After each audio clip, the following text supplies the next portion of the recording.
أعوذ بالله من الشيطان الرجيم. بسم الله الرحمن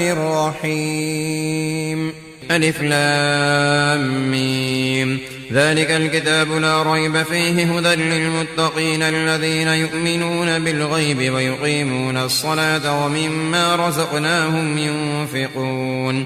والذين يؤمنون بما أنزل إليك وما أنزل من قبلك وبالآخرة هم يوقنون أولئك على هدى من ربهم وأولئك هم المفلحون. إن الذين كفروا سواء عليهم أأنذرتهم أم لم تنذرهم لا يؤمنون ختم الله على قلوبهم وعلى سمعهم وعلى أبصارهم غشاوة ولهم عذاب عظيم. ومن الناس من يقول آمنا بالله وباليوم الآخر وما هم بمؤمنين يخادعون الله والذين آمنوا وما يخدعون إلا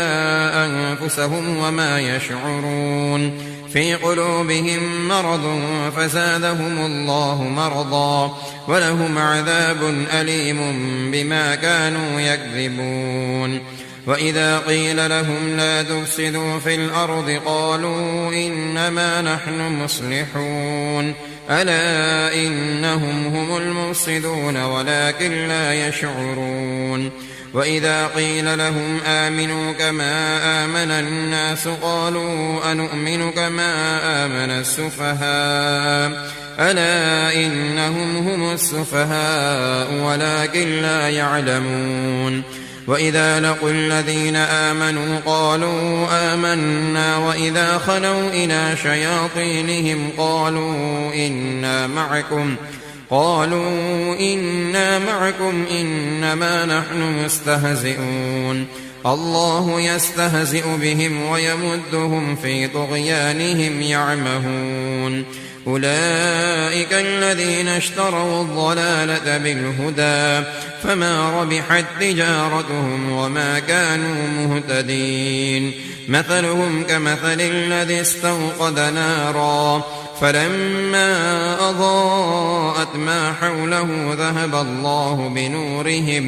ذهب الله بنورهم وتركهم في ظلمات لا يبصرون سم بكم عمي فهم لا يرجعون. أو كصيب من السماء فيه ظلمات ورعد وبرق يجعلون أصابعهم في آذانهم من الصواعق حذر الموت والله محيط بالكافرين. يكاد البرق يخطف أبصارهم كلما أضاء لهم مشوا فيه وإذا أظلم عليهم قاموا ولو شاء الله لذهب بسمعهم وأبصارهم إن الله على كل شيء قدير. يا أيها الناس اعبدوا ربكم الذي خلقكم والذين من قبلكم لعلكم تتقون الذي جعل لكم الأرض فراشا والسماء بناء وأنزل من السماء ماء فأخرج به من الثمرات رزقا لكم فلا تجعلوا لله أندادا وأنتم تعلمون. وإن كنتم في ريب مما نزلنا على عبدنا فأتوا بسورة من مثله وادعوا شهداءكم من دون الله إن كنتم صادقين فإن لم تفعلوا ولن تفعلوا فاتقوا النار التي وقودها الناس والحجارة أعدت للكافرين. وبشر الذين آمنوا وعملوا الصالحات أن لهم جنات تجري من تحتها الأنهار كلما رزقوا منها من ثمرة رزقا قالوا هذا الذي رزقنا من قبل وأتوا به متشابها ولهم فيها أزواج مطهرة وهم فيها خالدون. إن الله لا يستحيي أن يضرب مثلا ما بعوضة فما فوقها فأما الذين آمنوا فيعلمون أنه الحق من ربهم وأما الذين كفروا فيقولون ماذا أراد الله بهذا مثلا يضل به كثيرا ويهدي به كثيرا وما يضل به إلا الفاسقين الذين ينقضون عهد الله من بعد ميثاقه ويقطعون ما أمر الله به أن يوصل ويفسدون في الأرض أولئك هم الخاسرون كيف تكفرون بالله وكنتم أمواتا فأحياكم ثم يميتكم ثم يحييكم ثم إليه ترجعون هو الذي خلق لكم ما في الأرض جميعا ثم استوى إلى السماء فسواهن 7 سماوات وهو بكل شيء عليم وإذ قال ربك للملائكة إني جاعل في الأرض خليفة قالوا أتجعل فيها من يفسد فيها ويسفك الدماء ونحن نسبح بحمدك ونقدس لك قال إني أعلم ما لا تعلمون وعلم آدم الأسماء كلها ثم عرضهم على الملائكة فقال أنبئوني بأسماء هؤلاء إن كنتم صادقين قالوا سبحانك لا علم لنا إلا ما علمتنا إنك أنت العليم الحكيم قال يا آدم أنبئهم بأسمائهم فلما أنبأهم بأسمائهم قال ألم أقل لكم إني أعلم غيب السماوات والأرض وأعلم ما تبدون وما كنتم تكتمون وإذ قلنا للملائكة اسجدوا لآدم فسجدوا إلا إبليس أبى واستكبر وكان من الكافرين وقلنا يا آدم اسكن أنت وزوجك الجنة وكلا منها رغدا حيث شئتما ولا تقربا هذه الشجرة فتكونا من الظالمين فأزلهما الشيطان عنها فأخرجهما مما كانا فيه وقلنا اهبطوا بعضكم لبعض عدو ولكم في الأرض مستقر ومتاع إلى حين فتلقى آدم من ربه كلمات فتاب عليه إنه هو التواب الرحيم قل اهبطوا منها جميعا فإما يأتينكم مني هدى فمن تبع هداي فلا خوف عليهم ولا هم يحزنون والذين كفروا وكذبوا بآياتنا أولئك أصحاب النار هم فيها خالدون يا بني إسرائيل اذكروا نعمتي التي أنعمت عليكم وأوفوا بعهدي أوف بعهدكم وإياي فارهبون وآمنوا بما أنزلت مصدقا لما معكم ولا تكونوا أول كافر به ولا تشتروا بآياتي ثمنا قليلا وإياي فاتقون ولا تلبسوا الحق بالباطل وتكتموا الحق وأنتم تعلمون وأقيموا الصلاة وآتوا الزكاة واركعوا مع الراكعين أتأمرون الناس بالبر وتنسون أنفسكم وأنتم تتلون الكتاب أفلا تعقلون واستعينوا بالصبر والصلاة وإنها لكبيرة إلا على الخاشعين الذين يظنون أنهم ملاقو ربهم وأنهم إليه راجعون يا بني إسرائيل اذكروا نعمتي التي أنعمت عليكم وأني فضلتكم على العالمين واتقوا يوما لا تجزي نفس عن نفس شيئا ولا يقبل منها شفاعة ولا يؤخذ منها عدل ولا هم ينصرون. وإذ نجيناكم من آل فرعون يسومونكم سوء العذاب يذبحون أبناءكم ويستحيون نساءكم وفي ذلكم بلاء من ربكم عظيم. وإذ فرقنا بكم البحر فأنجيناكم وأغرقنا آل فرعون وأنتم تنظرون. وإذ واعدنا موسى 40 ليلة ثم اتخذتم العجل من بعده وأنتم ظالمون ثم عفونا عنكم من بعد ذلك لعلكم تشكرون. وإذ آتينا موسى الكتاب والفرقان لعلكم تهتدون. وإذ قال موسى لقومه يا قوم إنكم ظلمتم أنفسكم باتخاذكم العجل فتوبوا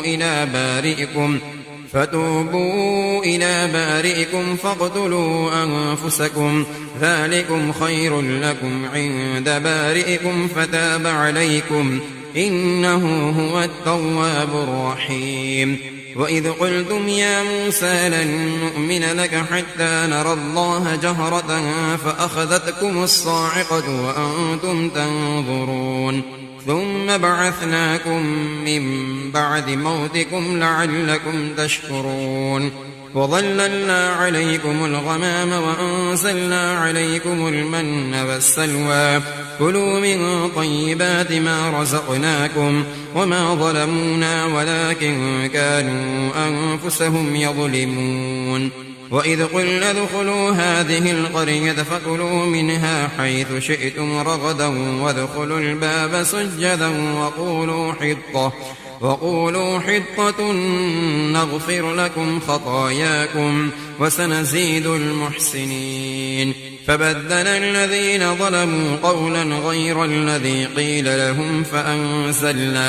فأنزلنا على الذين ظلموا رجزا من السماء بما كانوا يفسقون. وإذ استسقى موسى لقومه فقلنا اضرب بعصاك الحجر فانفجرت منه 12 عينا قد علم كل أناس مشربهم كلوا واشربوا من رزق الله ولا تعثوا في الأرض مفسدين. وإذ قلتم يا موسى لن نصبر على طعام واحد فادع لنا ربك يخرج لنا مما تنبت الأرض من بقلها وقثائها وفومها وعدسها وبصلها قال أتستبدلون الذي هو أدنى بالذي هو خير اهبطوا مصرا فإن لكم ما سألتم وضربت عليهم الذلة والمسكنة وباءوا بغضب من الله ذلك بأنهم كانوا يكفرون بآيات الله ويقتلون النبيين بغير الحق ذلك بما عصوا وكانوا يعتدون. إن الذين آمنوا والذين هادوا والنصارى والصابئين من آمن بالله واليوم الآخر وعمل صالحا فلهم أجرهم عند ربهم ولا خوف عليهم ولا هم يحزنون. وإذ أخذنا ميثاقكم ورفعنا فوقكم الطور خذوا ما آتيناكم بقوة واذكروا ما فيه لعلكم تتقون ثم توليتم من بعد ذلك فلولا فضل الله عليكم ورحمته لكنتم من الخاسرين. ولقد علمتم الذين اعتدوا منكم في السبت فقلنا لهم كونوا قردة خاسئين فجعلناها نكالا لما بين يديها وما خلفها وموعظة للمتقين. وإذ قال موسى لقومه إن الله يأمركم أن تذبحوا بقرة قالوا أتتخذنا هزوا قال أعوذ بالله أن أكون من الجاهلين. قالوا ادع لنا ربك يبين لنا ما هي قال إنه يقول إنها بقرة لا فارض ولا بكر عوان بين ذلك فافعلوا ما تؤمرون قالوا ادع لنا ربك يبين لنا ما لونها قال إنه يقول إنها بقرة صفراء فاقع لونها تسر الناظرين قالوا ادع لنا ربك يبين لنا ما هي إن البقرة شابه علينا وإنا إن شاء الله لمهتدون قال إنه يقول إنها بقرة لا ذلول تثير الأرض ولا تسقي الحرث مسلمة لا شية فيها قالوا الآن جئت بالحق فذبحوها وما كادوا يفعلون وإذ قتلتم نفسا فادارأتم فيها والله مخرج ما كنتم تكتمون فقلنا اضربوه ببعضها كذلك يحيي الله الموتى ويريكم آياته لعلكم تعقلون ثم قست قلوبكم من بعد ذلك فهي كالحجارة أو أشد قسوة وإن من الحجارة لما يتفجر منه الأنهار وإن منها لما يشقق فيخرج منه الماء وإن منها لما يهبط من خشية الله وما الله بغافل عما تعملون أفتطمعون أن يؤمنوا لكم وقد كان فريق منهم يسمعون كلام الله ثم يحرفونه من بعد ما عقلوه وهم يعلمون وإذا لقوا الذين آمنوا قالوا آمنا وإذا خلا بعضهم إلى بعض قالوا أتحدثونهم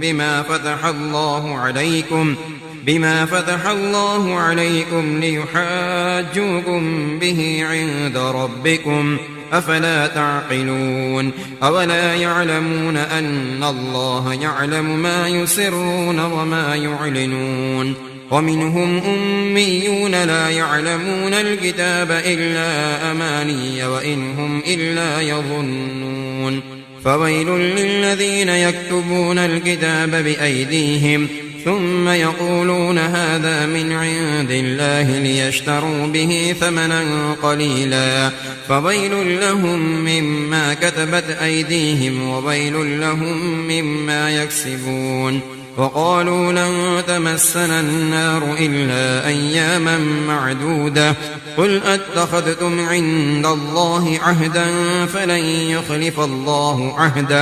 فلن يخلف الله عهده أم تقولون على الله ما لا تعلمون بلى من كسب سيئة وأحاطت به خطيئته فأولئك أصحاب النار هم فيها خالدون والذين آمنوا وعملوا الصالحات أولئك أصحاب الجنة هم فيها خالدون وإذ أخذنا ميثاق بني إسرائيل لا تعبدون إلا الله وبالوالدين إحسانا وذي القربى واليتامى والمساكين وقولوا للناس حسنا وأقيموا الصلاة وآتوا الزكاة ثم توليتم إلا قليلا منكم وأنتم معرضون وإذ أخذنا ميثاقكم لا تسفكون دماءكم ولا تخرجون أنفسكم من دياركم ثم أقررتم وأنتم تشهدون ثم أنتم هؤلاء تقتلون أنفسكم وتخرجون فريقا منكم من ديارهم فظاهرون عليهم بالإثم والعدوان وإن يأتوكم أسارى تفادوهم وهو محرم عليكم إخراجهم أفتؤمنون ببعض الكتاب وتكفرون ببعض فما جزاء من يفعل ذلك منكم إلا خزي في الحياة الدنيا ويوم القيامة يردون إلى أشد العذاب وما الله بغافل عما تعملون أولئك الذين اشتروا الحياة الدنيا بالآخرة فلا يخفف عنهم العذاب ولا هم ينصرون ولقد آتينا موسى الكتاب وقفينا من بعده بالرسل وآتينا عيسى ابن مريم البينات وأيدناه بروح القدس أفكلما جاءكم رسول بما لا تهوى أنفسكم استكبرتم ففريقا كذبتم وفريقا تقتلون وقالوا قلوبنا غلف بل لعنهم الله بكفرهم فقليلا ما يؤمنون ولما جاءهم كتاب من عند الله مصدق لما معهم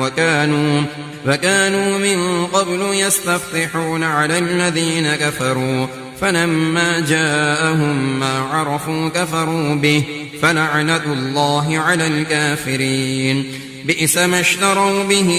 أنفسهم أن يكفروا بما أنزل الله بغيا أن ينزل الله من فضله على من يشاء من عباده فباءوا بغضب على غضب وللكافرين عذاب مهين وإذا قيل لهم آمنوا بما أنزل الله قالوا نؤمن بما أنزل علينا ويكفرون بما وراءه فهو الحق مصدقا لما معهم قل فلم تقتلون أنبياء الله من قبل إن كنتم مؤمنين ولقد جاءكم موسى بالبينات ثم اتخذتم العجل من بعده وأنتم ظالمون وإذ أخذنا ميثاقكم ورفعنا فوقكم الطور خذوا ما آتيناكم بقوة واسمعوا قالوا سمعنا وعصينا وأشربوا في قلوبهم العجل بكفرهم قل بئس ما يأمركم به إيمانكم إن كنتم مؤمنين قل إن كانت لكم الدار الآخرة عند الله خالصة من دون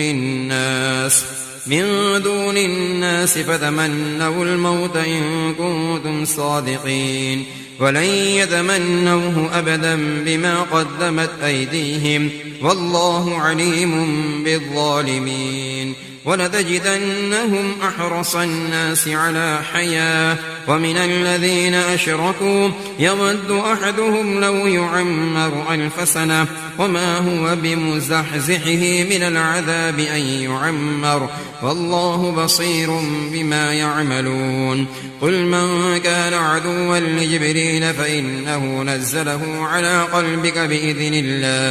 بإذن الله مصدقا لما بين يديه وهدى وبشرى للمؤمنين من كان عدوا لله وملائكته ورسله وجبريل وميكال فإن الله عدو للكافرين ولقد أنزلنا إليك آيات بينات وما يكفر بها إلا الفاسقون أوكلما عاهدوا عهدا نبذه فريق منهم بل أكثرهم لا يؤمنون ولما جاءهم رسول من عند الله مصدق لما معهم نبذ فريق من الذين أوتوا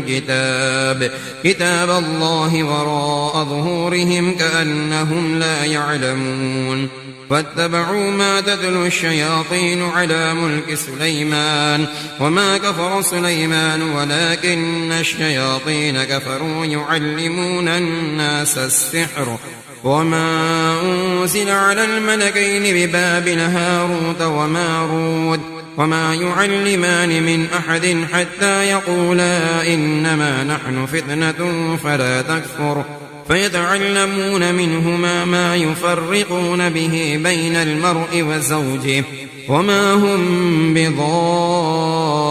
به من أحد إلا بإذن الله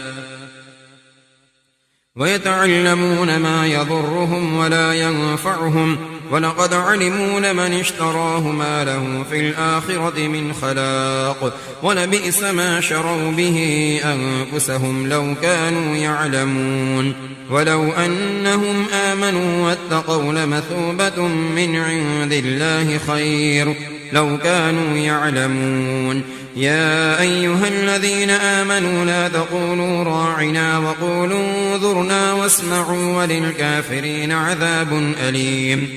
ما يود الذين كفروا من أهل الكتاب ولا المشركين أن ينزل عليكم من خير من ربكم والله يختص برحمته من يشاء والله ذو الفضل العظيم ما ننسخ من آية أو ننسها نأت بخير منها أو مثلها ألم تعلم أن الله على كل شيء قدير ألم تعلم أن الله له ملك السماوات والأرض وما لكم من دون الله من ولي ولا نصير أم تريدون أن تسألوا رسولكم كما سئل موسى من قبل ومن يتبدل الكفر بالإيمان فقد ضل سواء السبيل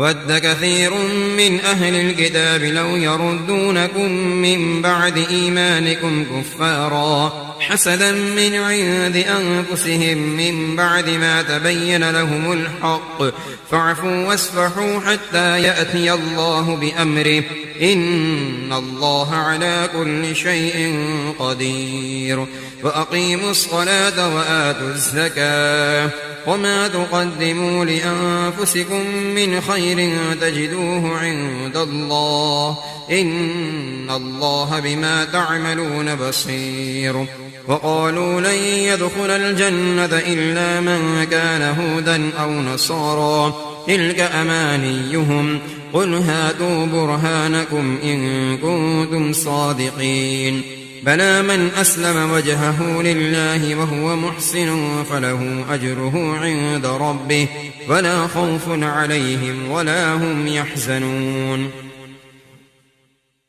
وقالت اليهود ليست النصارى على شيء وقالت النصارى ليست اليهود على شيء وهم يتلون الكتاب كذلك قال الذين لا يعلمون مثل قولهم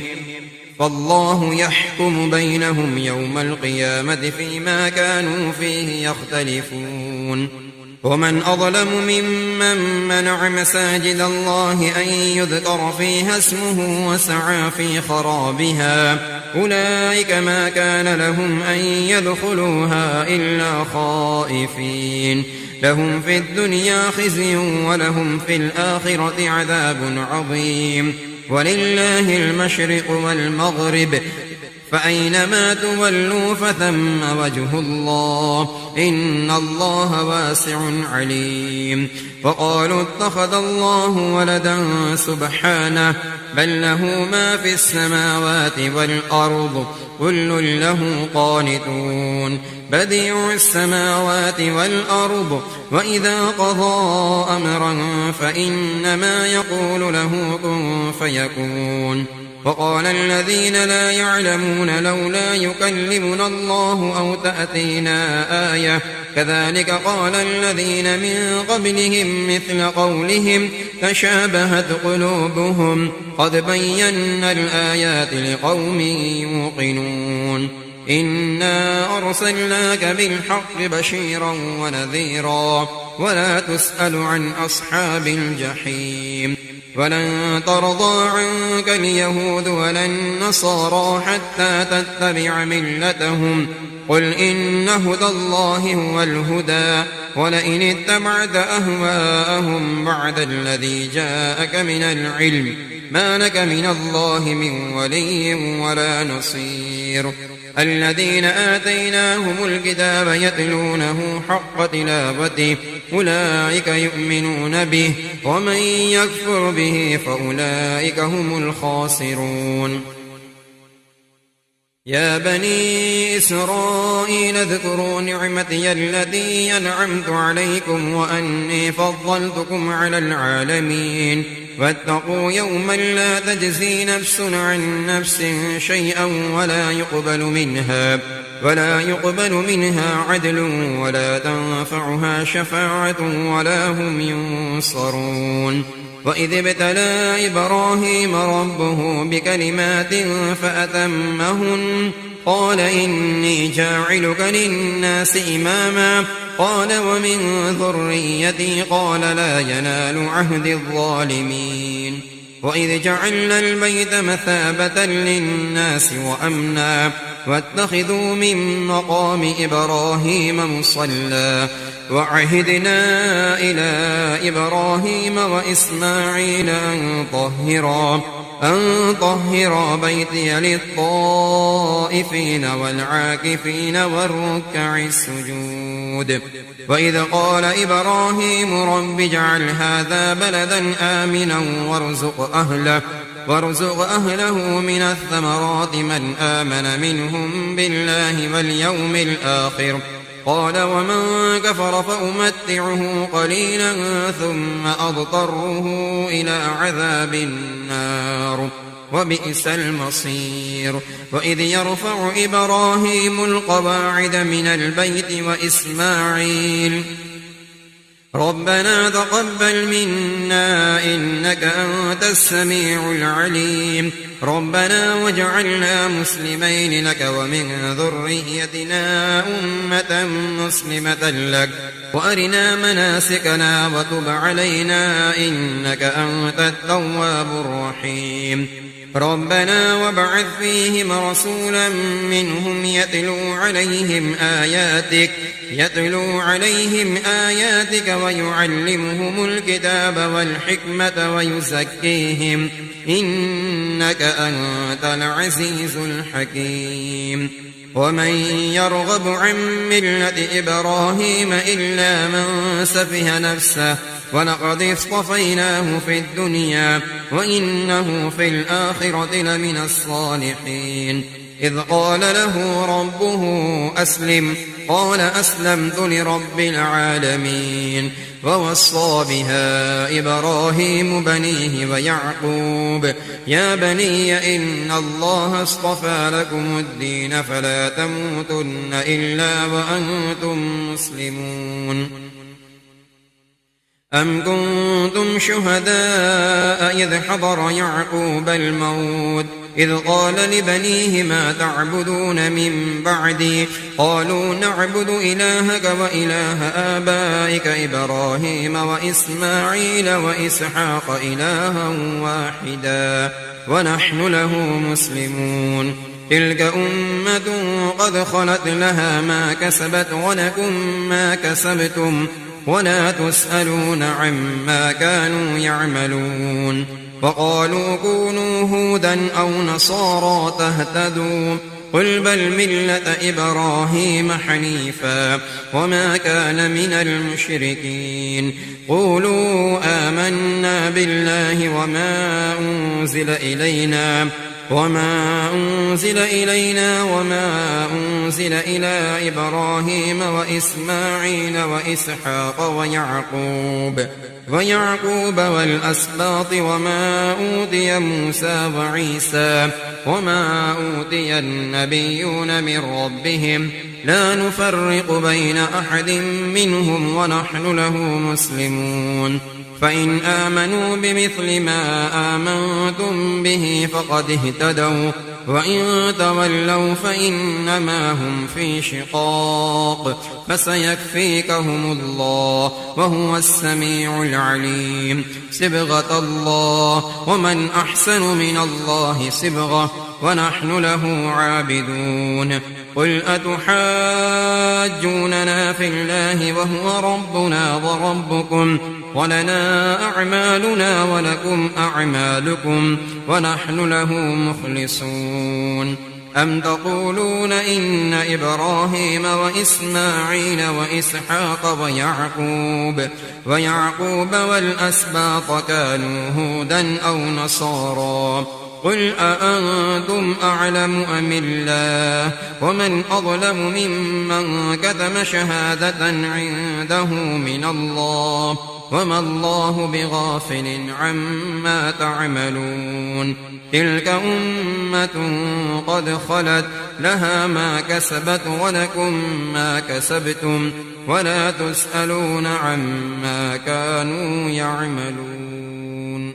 سيقول السفهاء من الناس ما ولاهم عن قبلتهم التي كانوا عليها قل لله المشرق والمغرب يهدي من يشاء إلى صراط مستقيم وكذلك جعلناكم أمة وسطا لتكونوا شهداء على الناس ويكون الرسول عليكم شهيدا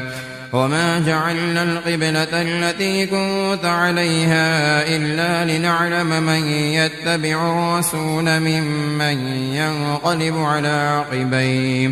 وإن كانت لكبيرة إلا على الذين هدى الله وما كان الله ليضيع إيمانكم إن الله بالناس لرءوف رحيم قد نرى تقلب وجهك في السماء فلنولينك قبلة ترضاها فول وجهك شطر المسجد الحرام وحيث ما كنتم فولوا وجوهكم شطره وإن الذين أوتوا الكتاب ليعلمون أنه الحق من ربهم وما الله بغافل عما يعملون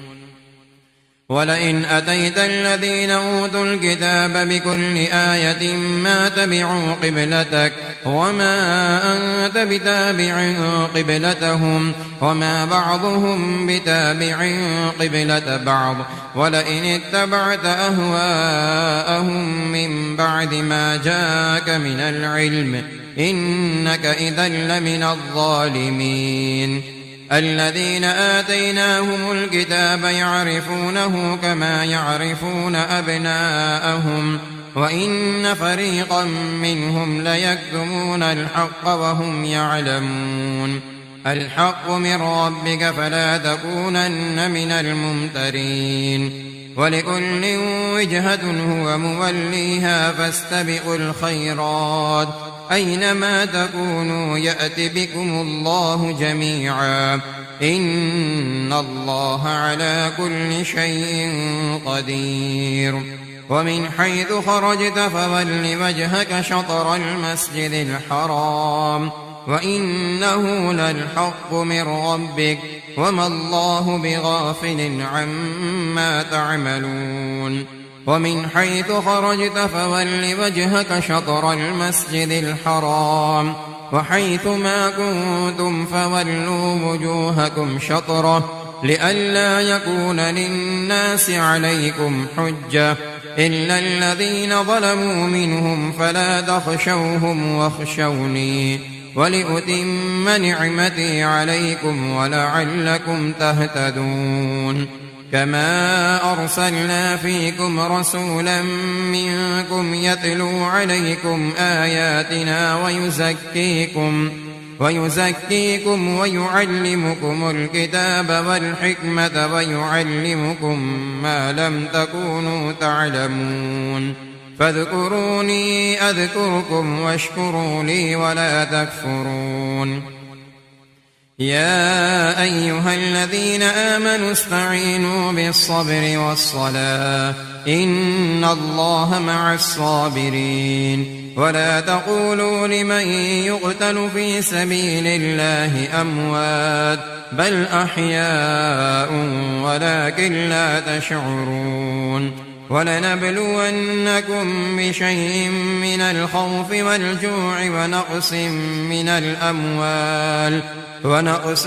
من الأموال والأنفس والثمرات وبشر الصابرين الذين إذا أصابتهم مصيبة قالوا إنا لله وإنا إليه راجعون أولئك عليهم صلوات من ربهم ورحمة وأولئك هم المهتدون إن الصفا والمروة من شعائر الله فمن حج البيت أو اعتمر فلا جناح عليه أن يطوف بهما ومن تطوع خيرا فإن الله شاكر عليم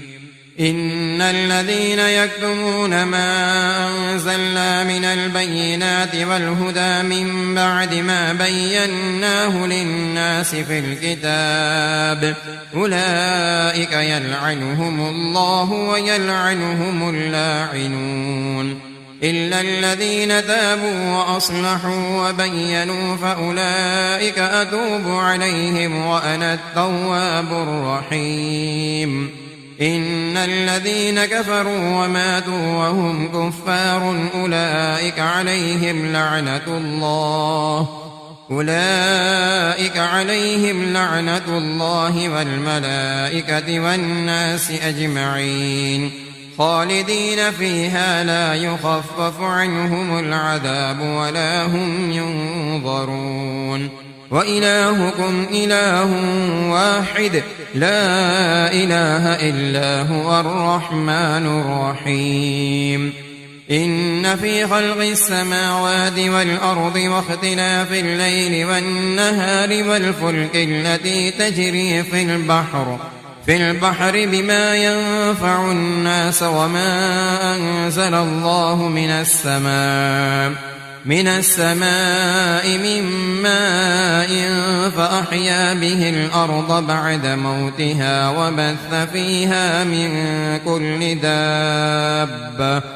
وتصريف الرياح والسحاب المسخر بين السماء والأرض لآيات لقوم يعقلون ومن الناس من يتخذ من دون الله أندادا يحبونهم كحب الله والذين آمنوا أشد حبا لله ولو يرى الذين ظلموا إذ يرون العذاب أن القوة لله جميعا وأن الله شديد العذاب إذ تبرأ الذين اتبعوا من الذين اتبعوا ورأوا العذاب وتقطعت بهم الأسباب وقال الذين اتبعوا لو أن لنا كرة فنتبرأ منهم كما تبرأوا منا كذلك يريهم الله أعمالهم حسرات عليهم وما هم بخارجين من النار يا أيها الناس كلوا مما في الأرض حلالا طيبا ولا تتبعوا خطوات الشيطان إنه لكم عدو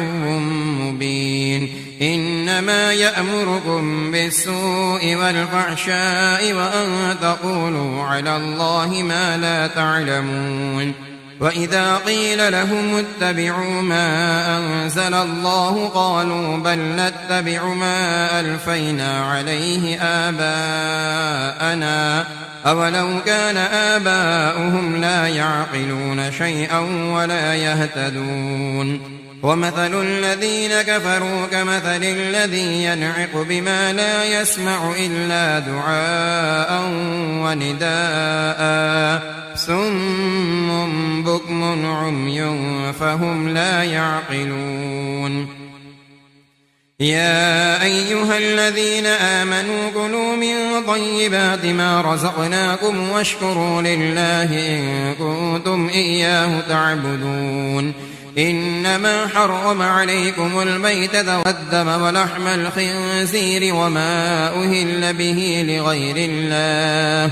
فمن اضطر غير باغ ولا عاد فلا إثم عليه إن الله غفور رحيم إن الذين يكتمون ما أنزل الله من الكتاب ويشترون به ثمنا قليلا أولئك ما يأكلون في بطونهم إلا النار ولا يكلمهم الله يوم القيامة ولا يزكيهم ولهم عذاب أليم أولئك الذين اشتروا الضلالة بالهدى والعذاب بالمغفرة فما أصبرهم على النار ذلك بأن الله نزل الكتاب بالحق وإن الذين اختلفوا في الكتاب لفي شقاق بعيد ليس البر أن تولوا وجوهكم قبل المشرق والمغرب ولكن البر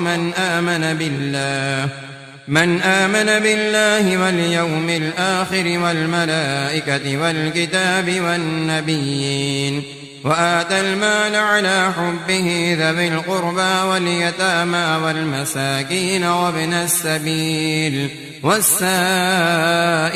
وفي الرقاب وأقام الصلاة وآتى الزكاة والموفون بعهدهم إذا عاهدوا والصابرين في البأساء والضراء وحين البأس أولئك الذين صدقوا وأولئك هم المتقون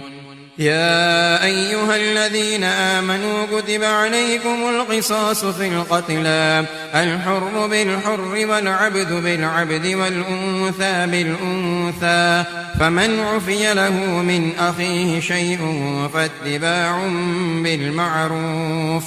بالمعروف وأداء إليه بإحسان ذلك تخفيف من ربكم ورحمة فمن اعتدى بعد ذلك فله عذاب أليم ولكم في القصاص حياة يا أولي الألباب لعلكم تتقون كتب عليكم إذا حضر أحدكم الموت إن ترك خيرا الوصية للوالدين والأقربين بالمعروف حقا على المتقين فمن بدله بعدما سمعه فإنما إثمه على الذين يبدلونه إن الله سميع عليم فمن خاف من موص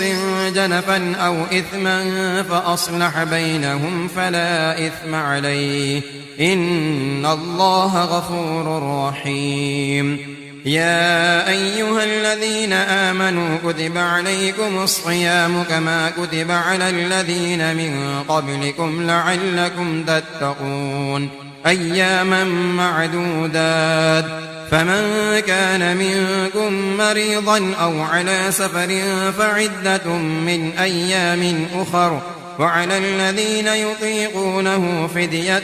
طعام مسكين فمن تطوع خيرا فهو خير له وأن تصوموا خير لكم إن كنتم تعلمون شهر رمضان الذي أنزل فيه القرآن هدى للناس وبينات من الهدى والفرقان فمن شهد منكم الشهر فليصم ومن كان مريضا أو على سفر فعدة من أيام أخر يريد الله بكم اليسر ولا يريد بكم العسر ولتكملوا العدة ولتكبروا الله على ما هداكم ولعلكم تشكرون وإذا سألك عبادي عني فإني قريب أجيب دعوة الداع إذا دعاني فليستجيبوا لي وليؤمنوا بي لعلهم يرشدون أحل لكم ليلة الصيام الرفث إلى نسائكم هن لباس لكم وأنتم لباس لهن علم الله أنكم كنتم تختانون أنفسكم فتاب عليكم وعفى عنكم فالآن باشروهن وابتغوا ما كتب الله لكم وكلوا واشربوا حتى يتبين لكم الخيط الأبيض من الخيط الأسود من الفجر ثم أتموا الصيام إلى الليل ولا تباشروهن وأنتم عاكفون في المساجد تلك حدود الله فلا تقربوها كذلك يبين الله آياته للناس لعلهم يتقون ولا تأكلوا أموالكم بينكم بالباطل وتدلوا بها إلى الحكام لتأكلوا فريقا من أموال الناس بالإثم وأنتم تعلمون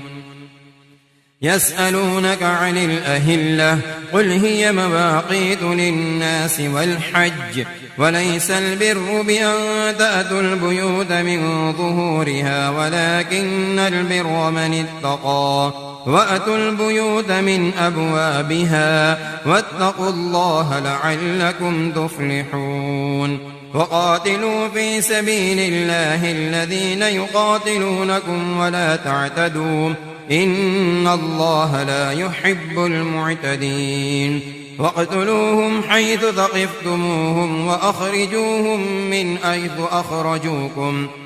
حيث أخرجوكم والفتنة أشد من القتل ولا تقاتلوهم عند المسجد الحرام حتى يقاتلوكم فيه فإن قاتلوكم فاقتلوهم كذلك جزاء الكافرين فإن انتهوا فإن الله غفور رحيم وقاتلوهم حتى لا تكون فتنة ويكون الدين لله فإن انتهوا فلا عدوان إلا على الظالمين الشهر الحرام بالشهر الحرام والحرمات قصاص فمن اعتدى عليكم فاعتدوا عليه بمثل ما اعتدى عليكم واتقوا الله واعلموا أن الله مع المتقين وأنفقوا في سبيل الله ولا تلقوا بأيديكم إلى التهلكة وأحسنوا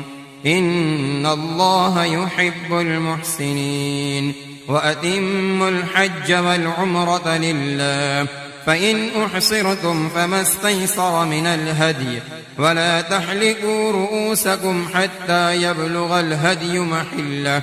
فمن كان منكم مريضا أو به أذى من رأسه ففدية من صيام أو صدقة أو نسك فإذا أمنتم فمن تمتع بالأمرة إلى الحج فما استيسر من الهدي فمن لم يجد فصيام 3 أيام في الحج و7 إذا رجعتم تلك 10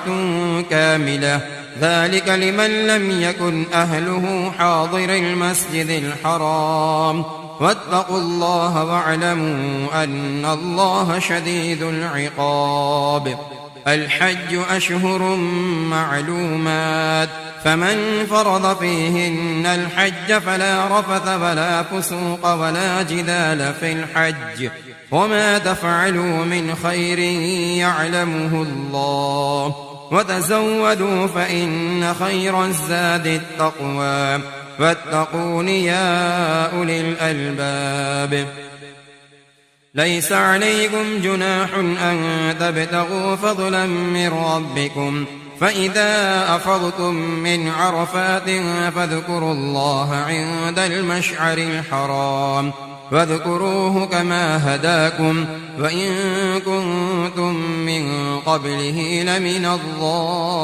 الضالين ثم أفيضوا من حيث أفاض الناس واستغفروا الله إن الله غفور رحيم فإذا قضيتم مناسككم فاذكروا الله كذكركم آباءكم أو أشد ذكرا فمن الناس من يقول ربنا آتنا في الدنيا وما له في الآخرة من خلاق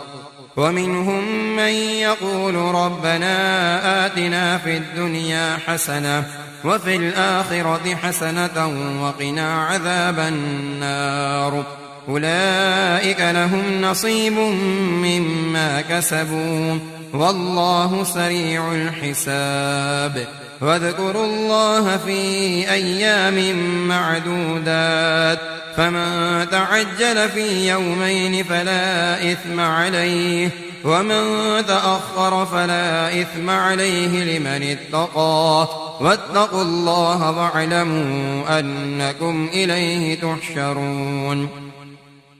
ومن الناس من يعجبك قوله في الحياة الدنيا ويشهد الله على ما في قلبه وهو علد الخصام وإذا تولى سعى في الأرض ليفسد فيها ويهلك الحرث والنسل والله لا يحب الفساد وإذا قيل له اتق الله أخذته العزة بالإثم فحسبه جهنم ولبئس المهاد ومن الناس من يشري نفسه ابتغاء مرضات الله والله رؤوف بالعباد يا أيها الذين آمنوا ادخلوا في السلم كافة ولا تتبعوا خطوات الشيطان إنه لكم عدو مبين فإن زللتم من بعد ما جاءتكم البينات فاعلموا أن الله عزيز حكيم هل ينظرون إلا أن يأتيهم الله في ظلل من الغمام والملائكة وقضي الأمر وإلى الله ترجع الأمور سل بني إسرائيل كم آتيناهم من آية بينة ومن يبدل نعمة الله من بعد ما جاءته فإن الله شديد العقاب زين للذين كفروا الحياة الدنيا ويسخرون من الذين آمنوا والذين اتقوا فوقهم يوم القيامة والله يرزق من يشاء بغير حساب كان الناس أمة واحدة فبعث الله النبيين مبشرين ومنذرين وأنزل معهم الكتاب بالحق ليحكم بين الناس فيما اختلفوا فيه وما اختلف فيه إلا الذين أوتوه من بعد ما جاءتهم البينات بغيا بينهم فهدى الله الذين آمنوا لما اختلفوا فيه من الحق بإذنه والله يهدي من يشاء إلى صراط مستقيم أم حسبتم أن تدخلوا الجنة ولما يأتكم مثل الذين خلوا من قبلكم مستهم البأساء والضراء وزلزلوا حتى يقول الرسول والذين آمنوا معه متى نصر الله ألا إن نصر الله قريب يسألونك ماذا ينفقون قل ما أنفقتم من خير فللوالدين والأقربين واليتامى والمساكين وابن السبيل وما تفعلوا من خير فإن الله به عليم كتب عليكم القتال وهو كره لكم وعسى أن تكرهوا شيئا وهو خير لكم وعسى أن تحبوا شيئا وهو شر لكم والله يعلم وأنتم لا تعلمون يسألونك عن الشهر الحرام قتال فيه قل قتال فيه كبير وصد عن سبيل الله وكفر به والمسجد الحرام وإخراج أهله منه أكبر عند الله والفتنة أكبر من القتل ولا يزالون يقاتلونكم حتى يردوكم عن دينكم إن استطاعوا ومن يرتد منكم عن دينه فيمت وهو كافر فأولئك حبطت أعمالهم في الدنيا والآخرة وأولئك أصحاب النار هم فيها خالدون. إن الذين آمنوا والذين هاجروا وجاهدوا في سبيل الله أولئك يرجون رحمة الله والله غفور رحيم. يسألونك عن الخمر والميسر قل فيهما إثم كبير ومنافع للناس وإثمهما أكبر من نفعهما ويسألونك ماذا ينفقون قل العفو كذلك يبين الله لكم الآيات لعلكم تتفكرون في الدنيا والآخرة. ويسألونك عن اليتامى قل إصلاح لهم خير وإن تخالطوهم فإخوانكم والله يعلم المفسد من المصلح ولو شاء الله لأعنتكم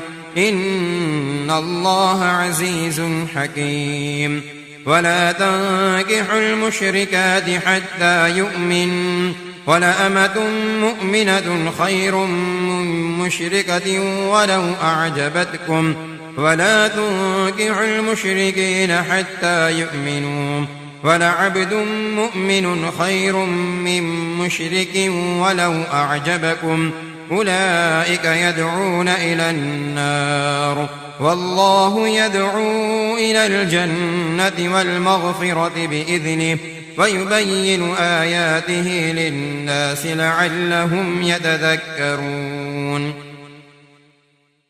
ويسألونك عن المحيض قل هو أذى فاعتزلوا النساء في المحيض ولا تقربوهن حتى يطهرن فإذا تطهرن فأتوهن من حيث أمركم الله إن الله يحب التوابين ويحب المتطهرين. نساؤكم حرث لكم فأتوا حرثكم أنى شئتم وقدموا لأنفسكم واتقوا الله واعلموا أنكم ملاقوه وبشر المؤمنين. ولا تجعلوا الله عرضة لأيمانكم أن تبروا وتتقوا وتصلحوا بين الناس والله سميع عليم. لا يؤاخذكم الله باللغو في أيمانكم ولكن يؤاخذكم بما كسبت قلوبكم والله غفور حليم. للذين يؤلون من نسائهم تربص 4 أشهر فإن فاءوا فإن الله غفور رحيم. وإن عزموا الطلاق فإن الله سميع عليم. والمطلقات يتربصن بأنفسهن 3 قروء ولا يحل لهن أن يكتمن ما خلق الله في أرحامهن إن كن يؤمن بالله واليوم الآخر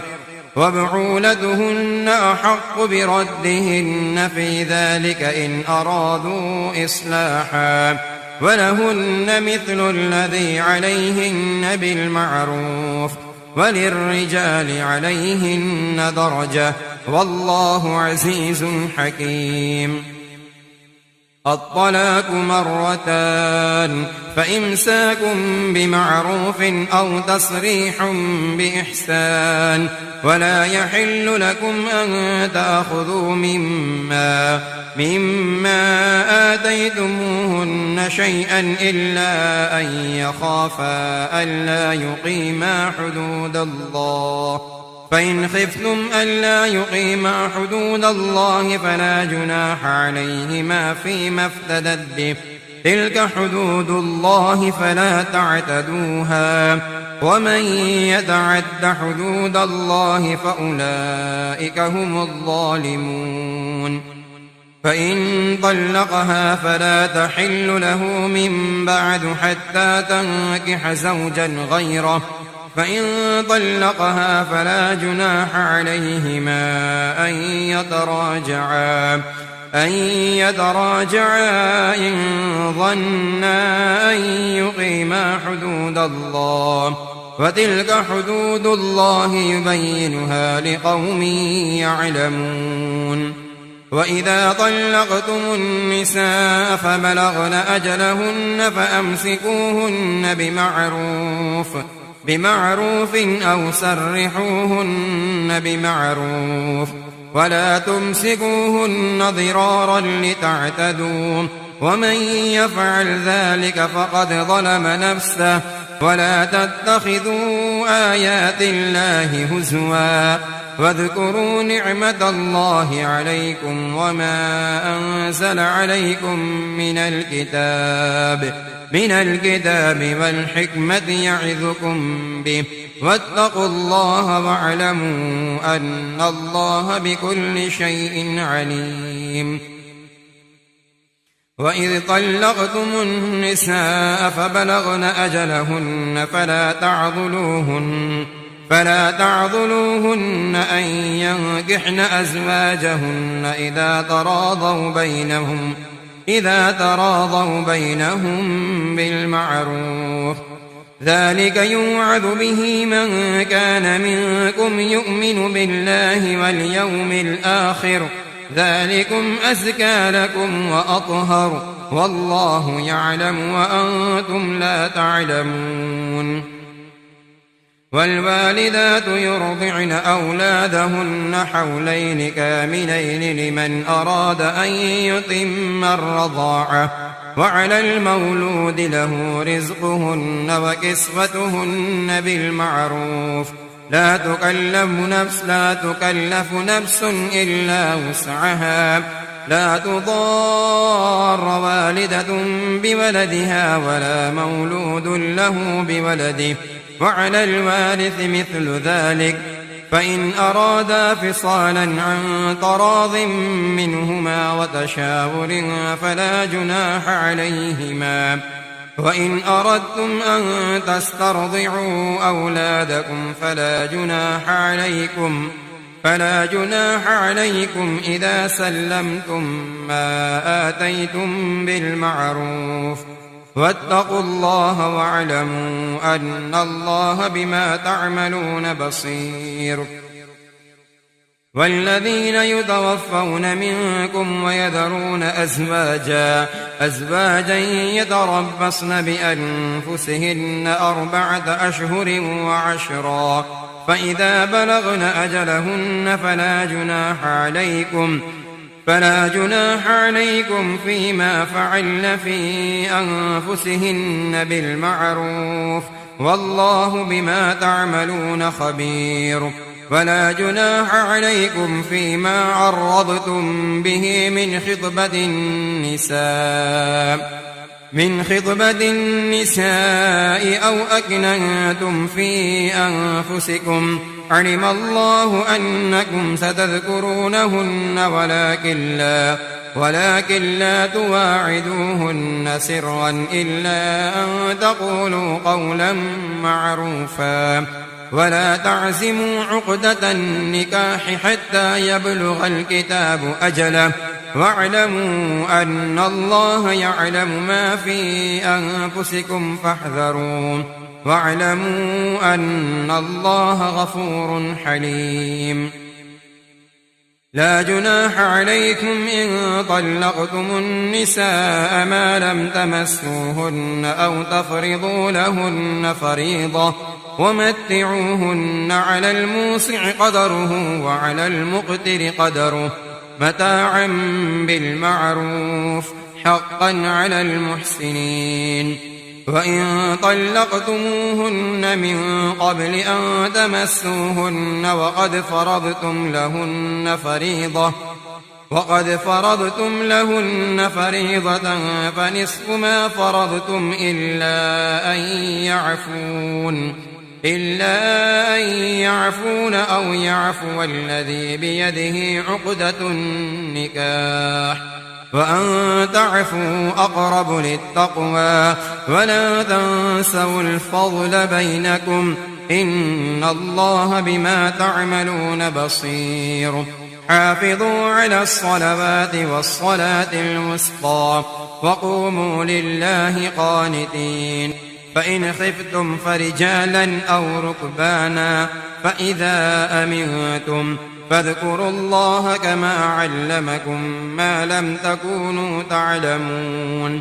والذين يتوفون منكم ويذرون أزواجا وصية لأزواجهم متاعا إلى الحول غير إخراج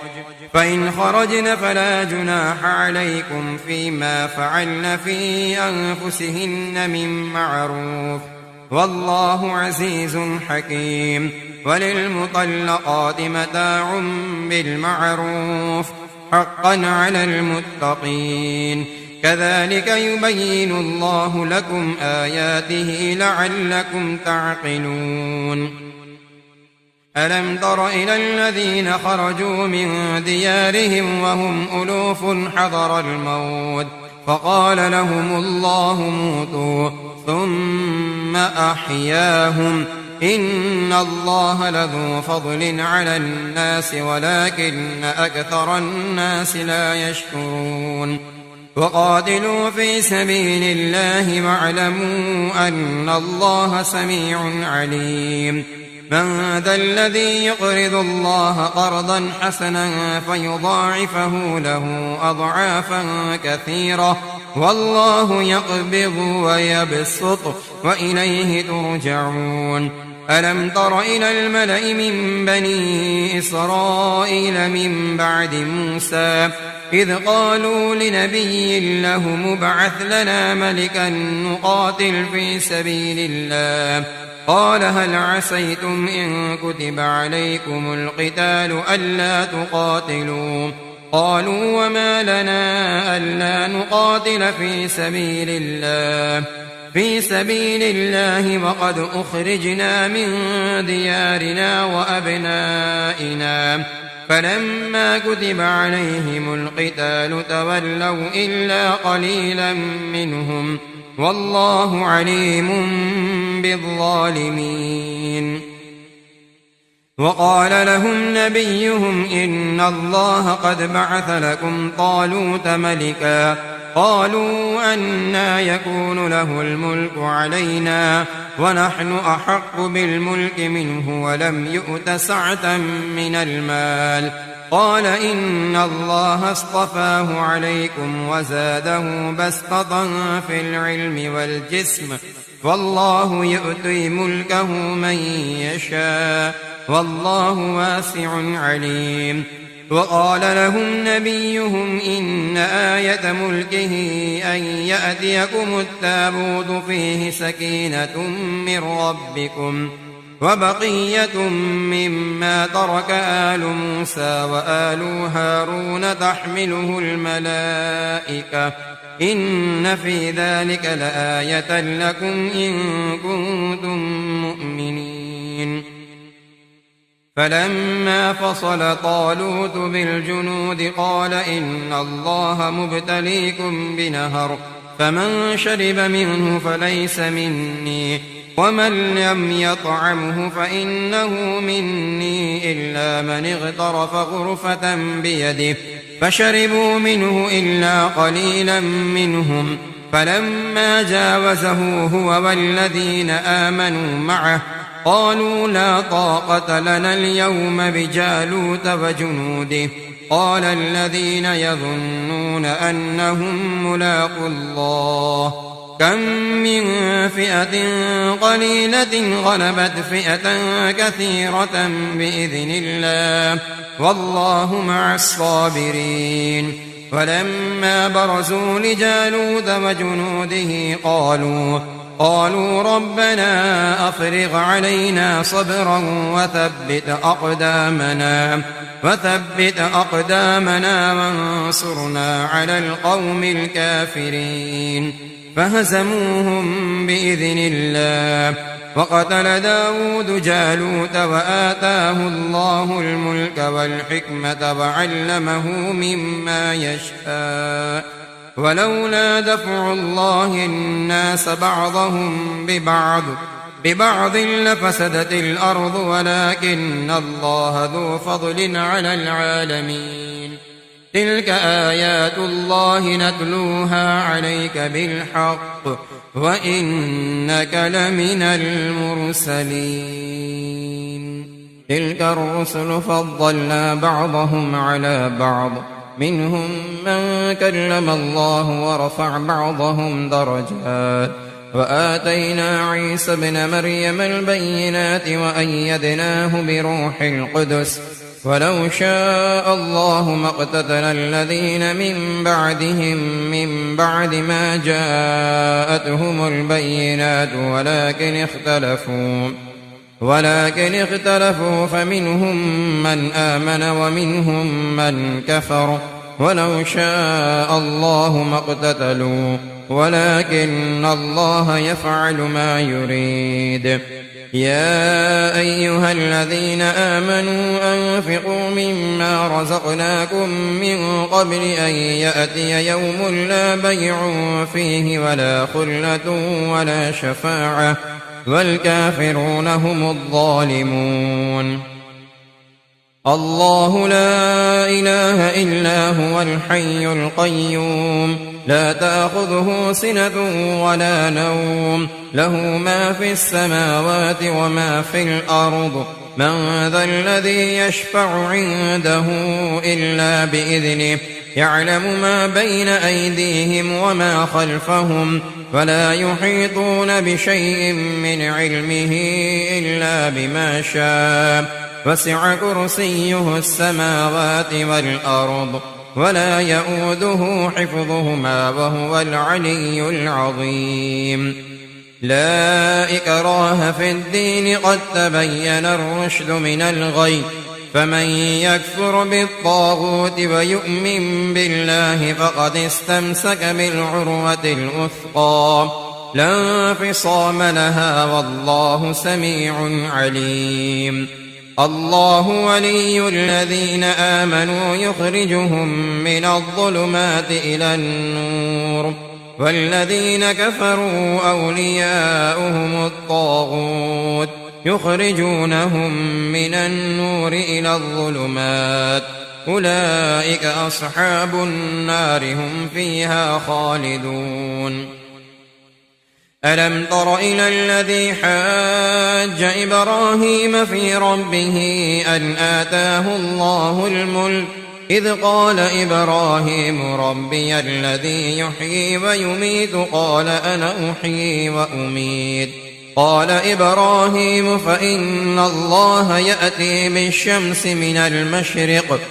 المشرق فأت بها من المغرب فبهت الذي كفر والله لا يهدي القوم الظالمين أو كالذي مر على قرية وهي خاوية على عروشها قال أنى يحيي هذه الله بعد موتها فأماته الله 100 عام ثم بعثه قال كم لبثت قال لبثت يوما أو بعض يوم قال بل لبثت 100 عام فانظر إلى طعامك وشرابك لم يتسنه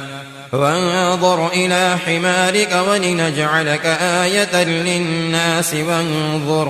وانظر إلى العظام كيف ننشزها ثم نكسوها لحما فلما تبين له قال أعلم أن الله على كل شيء قدير وإذ قال إبراهيم رب أرني كيف تحيي الموتى قال أولم تؤمن قال بلى ولكن ليطمئن قلبي قال فخذ 4 من الطير فصرهن إليك ثم اجعل على كل جبل منهن جزءا ثم ادعهن يأتينك سعيا واعلم أن الله عزيز حكيم مثل الذين ينفقون أموالهم في سبيل الله كمثل حبة أنبتت 7 سنابل في كل سنبلة 100 حبة والله يضاعف لمن يشاء والله واسع عليم. الذين ينفقون أموالهم في سبيل الله ثم لا يتبعون ما أنفقوا منا ولا أذى لهم أجرهم عند ربهم ولا خوف عليهم ولا هم يحزنون. قول معروف ومغفرة خير من صدقة يتبعها أذى والله غني حليم. يا أيها الذين آمنوا لا تبطلوا صدقاتكم بالمن والأذى كالذي ينفق ماله رئاء الناس ولا يؤمن بالله واليوم الآخر فمثله كمثل صفوان عليه تراب فأصابه وابل فتركه صلدا لا يقدرون على شيء مما كسبوا والله لا يهدي القوم الكافرين. ومثل الذين ينفقون أموالهم ابتغاء مرضات الله وتثبيتا من أنفسهم كمثل جنة بربوة أصابها وابل فآتت أكلها ضعفين فإن لم يصبها وابل فطل والله بما تعملون بصير. أيود أحدكم أن تكون له جنة من نخيل وأعناب تجري من تحتها الأنهار له فيها من كل الثمرات وأصابه الكبر وله ذرية ضعفاء فأصابها إعصار فيه نار فاحترقت كذلك يبين الله لكم الآيات لعلكم تتفكرون.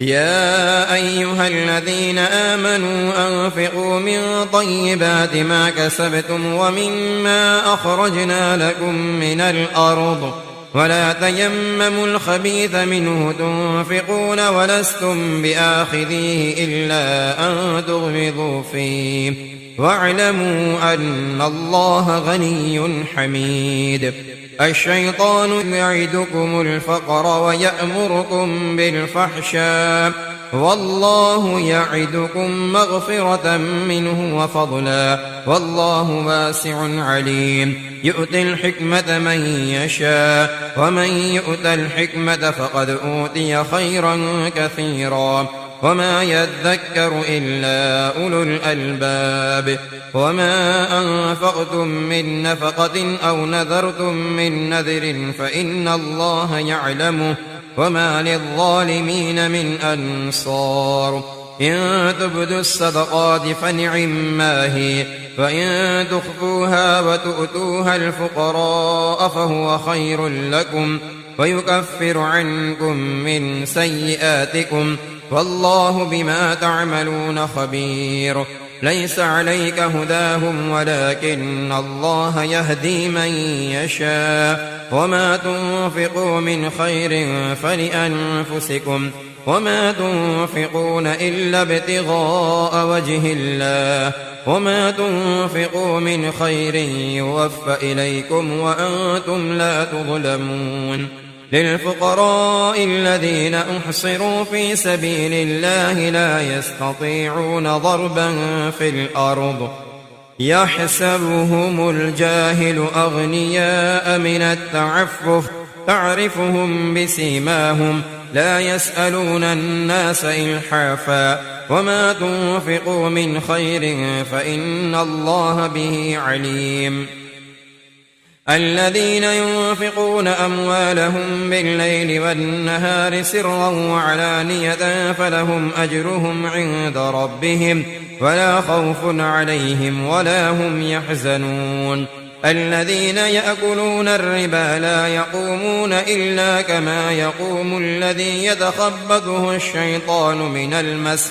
ذلك بأنهم قالوا إنما البيع مثل الربا وأحل الله البيع وحرم الربا. فمن جاءه موعظة من ربه فانتهى فله ما سلف وأمره إلى الله، ومن عاد فأولئك أصحاب النار هم فيها خالدون. يمحق الله الربا ويربي الصدقات، والله لا يحب كل كفار أثيم. إن الذين آمنوا وعملوا الصالحات وأقاموا الصلاة وآتوا الزكاة لهم أجرهم عند ربهم ولا خوف عليهم ولا هم يحزنون. يا أيها الذين آمنوا اتقوا الله وذروا ما بقي من الربا إن كنتم مؤمنين، فإن لم تفعلوا فأذنوا بحرب من الله ورسوله، وإن تبتم فلكم رؤوس أموالكم لا تظلمون ولا تظلمون. وإن كان ذو عسرة فنظرة إلى ميسرة، وأن تصدقوا خير لكم إن كنتم تعلمون. واتقوا يوما ترجعون فيه إلى الله ثم توفى كل نفس ما كسبت وهم لا يظلمون. يا أيها الذين آمنوا إذا تداينتم بدين إلى أجل مسمى فاكتبوه، وليكتب بينكم كاتب بالعدل، ولا يأب كاتب أن يكتب كما علمه الله فليكتب، وليملل الذي عليه الحق وليتق الله ربه ولا يبخس منه شيئا. فإن كان الذي عليه الحق سفيها أو ضعيفا